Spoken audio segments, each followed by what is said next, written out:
লাস্টে আবার কি নুনে দুইটা টাকি। অবশ্যই অবশ্যই আমি কি করব? পরীক্ষা করব। আমি বিপদে ফেলবো, আমি মুসিবতে ফেলবো।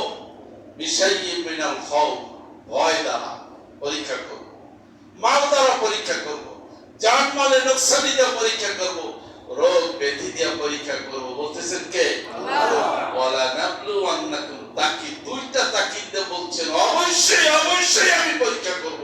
তার বোঝা যায় পরীক্ষা ছাড়া কোন মুমিনকে আল্লাহ বর্ডার পার করবেন না। যদি ইমানদারের ভালো অবস্থা না দেখে, রোগ ব্যাধি মুসিবত দেখে আমরা হতাশ হই, এত নামাজ কালাম পড়ি না, আর পড়তাম না। আছে কি না?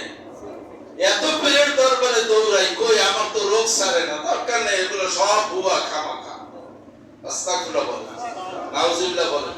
এই সাথে সলিমউদ্দিন কলিমউদ্দিন সান্তাবাজি ধান্দাবাজি করে এমপি হইছে, এরপরে লেখাপড়া কিচ্ছু নেই, মন্ত্রী হইছে, দুনিয়ার বাসী সবাই তার চেনে।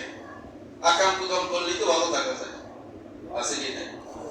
বাবাজি মন খারাপ করবেন না, মন খারাপ করবেন না।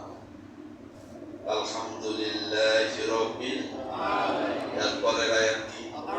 আর রহমানির রহিম। রহমান অর্থ কি? দয়ালু। রহিম অর্থ কি? দয়ালু।